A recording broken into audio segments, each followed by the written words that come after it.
Everyone, welcome back to our channel again. आज एक और क्रिटिकल टॉपिक मैं क्रिटिकल इसलिए कह रहा हूँ कि बहुत ही डिबेटेबल टॉपिक है। कुछ लोग इस पे एग्री भी कर सकते हैं, कुछ नहीं भी कर सकते हैं, लेकिन लॉजिकली ये बोलूंगा कि हम लोग एक टाइम बॉम्ब पे बैठे हैं जो कभी भी फट सकता है। तो आपने एक तो टाइम बॉम्ब है, दूसरा कोविड-19 आया था, ठीक है, सबको पता है।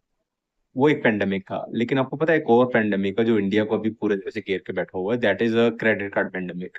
ठीक है, लास्ट 10 साल की अगर बात करें, क्रेडिट कार्ड की जो यूजेज है वो बढ़ चुकी है इंडिया में। 2011 में एवरेज 2 करोड़ यूजेज थी, और अभी 10 करोड़ बंदों के पास ऑलमोस्ट क्रेडिट कार्ड है। ठीक है, तो अभी इस चीज से क्या हुआ कि आपकी स्पेंडिंग बढ़ चुकी है, और स्पेंडिंग के साथ साथ डिफॉल्ट बढ़ चुके हैं, और जिसकी वजह से मैं इसको एक क्रेडिट कार्ड पेंडेमिक बोल रहा हूँ। आप 2023 की ही अगर बात कंसिडर कर लें तो 1.6 करोड़ क्रेडिट कार्ड इशू किए गए थे, और जिसकी वजह से आपके जो हैं क्रेडिट कार्ड डिफॉल्ट 4,072 करोड़ हो गए थे 2022-23 में। अब इनमें से जो लोन्स थे वो रिस्कियर बॉर्स को एक्सटेंड किए गए थे।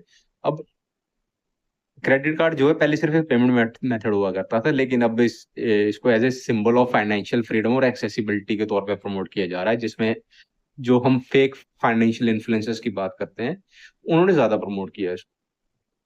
ठीक है, अब हुआ क्या है कि प्रमोट तो किसी और चीज के लिए किया गया है, लेकिन बहुत सारे लोगों के लिए ये एक विशियस साइकिल, डेट का और फाइनेंशियल डिस्ट्रेस का एक विशियस साइकिल बन के रह गया है, जिसकी वजह से वो डिप्रेशन में भी चले जाते हैं कई बार। अब किसी फॉर एग्जांपल किसी एक 25 साल के लड़के की एग्जांपल ले लेते हैं, एक्स वाई जी उसका नेम है, मैं किसी का नाम नहीं ले रहा। अब वो बंदा अपने आप को फंसा हुआ पाता है एक अनएंडिंग लूप में, जिसमें मतलब उस कभी उसको क्रेडिट कार्ड यूज उसको वो अपने आप को फंसा हुआ पाता है अनलिमिटेड लूप में ईएमआई पेमेंट्स की, जिसमें कभी उसको क्रेडिट कार्ड के बिल देने हैं, टीवी परचेज किया वो उसने उसके, कभी उसने लैपटॉप परचेज कर लिया उसके, कभी उसने स्मार्टफोन परचेज कर लिया उसके, और and the story goes on. अब ये सिर्फ एक एक्सवाईजी बंदे की स्टोरी नहीं है, हम इंडिया के करोड़ों लोग इस स्ट्रगल को डेली फेस कर रहे हैं, और रोज लड़ाई अपने आप से या समाज से लड़ते हैं वो, या फिर अपनी जॉब्स को भी इसी तरीके कुछ लोग अनमने मन से सस्टेन कर रहे हैं कि भाई उन्हें उन्हें लोन की ईएमआई पे डिफॉल्ट नहीं करना है या क्रेडिट कार्ड की ईएमआई पे डिफॉल्ट नहीं करना है। अब क्रेडिट कार्ड जो इतने इजीली मिल रहे हैं उसमें उसका एक सबसे बड़ी वजह ये है कि बैंक इसको एग्रेसिवली प्रमोट करते हैं। ठीक है, अब इसको सपोर्ट करने के लिए कुछ डाटा डिस्कस कर रहा हूँ। Number of active credit cards जो हैं, जो 2019 में थे वो थे 5.5 करोड़, और अभी वो 2024 में हो चुके हैं 10 करोड़, जिसका मतलब है कि 81% इंक्रीज हुआ है। और तो 2023 में, जैसे मैंने पहले भी डिस्कस किया, कि 1.6 करोड़ क्रेडिट कार्ड इशू किए गए थे, और डिस्पाइट कि इनकी यूजेज और स्पेंडिंग बढ़ रही है, डिफॉल्ट भी बढ़ रहे हैं। 2022-23 में, तेईस तेईस में अपना 4,072 करोड़ के डिफॉल्ट थे, जो पिछले फाइनेंशियल ईयर से 950 करोड़ रुपए ज्यादा थे। अब पहले तो कोई इस पे ध्यान नहीं दे रहा था, लेकिन अब जैसे सिचुएशन थोड़ी सी ज्यादा बिगड़नी शुरू हुई तो फाइनेंशियल अथॉरिटीज भी इस पे ध्यान दे रही है, और सिचुएशन काफी अलार्मिंग हो चुकी है।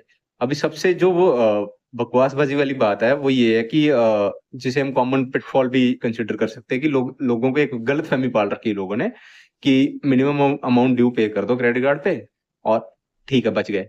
लेकिन इससे क्या होता है कि जो आपका बचा हुआ अमाउंट होता है उस पे इंटरेस्ट एक्यूमुलेट होता रहता है और आपका आउटस्टैंडिंग बढ़ता जाता है। ठीक है, और किसी किसी सिचुएशन जगह तो बंदा इतना फंस चुका होता है कि वो पर्सनल लोन लेके क्रेडिट कार्ड के ड्यूज क्लियर कर रहा होता है, और वो भी हायर इंटरेस्ट रेट पे। अब ये तो सारी प्रॉब्लम हो गई, क्रेडिट कार्ड इशू हुआ, क्रेडिट ट्रैप में फंसे हैं हम। अब इस ट्रैप से बाहर कैसे निकलें या इसको अवॉइड कैसे करें? सबसे पहले अपने एक्सपेंसेस ट्रैक करो, और इंश्योर करो कि वो आपके बजट के साथ अलाइन कर रहे हैं कि नहीं कर रहे हैं। वेन एवर पॉसिबल, जब भी पॉसिबल हो, आपका क्रेडिट कार्ड ड्यूज है जो क्लियर करो हर मंथ, ताकि आपको हायर इंटरेस्ट चार्जेस ना पड़े। मिनिमम अमाउंट ड्यू जो है वो आपका उल्टा इंटरेस्ट एक्यूमुलेट करेगा। और एक फाइनेंशियल कुशन रखो अपने पास इन टर्म्स ऑफ कैश, ताकि आपको बहुत ज्यादा क्रेडिट कार्ड पर रिलाई ना करना पड़े। और फिर भी आप अगर डेट से स्ट्रगल कर रहे हो तो अपना फाइनेंशियल एडवाइजर को कंसल्ट करो, ताकि वो उसको मैनेज करने में और रिड्यूस करने में आपकी हेल्प कर सके। Stay tuned for more such videos. Like, subscribe और शेयर करो channel. Thank you very much.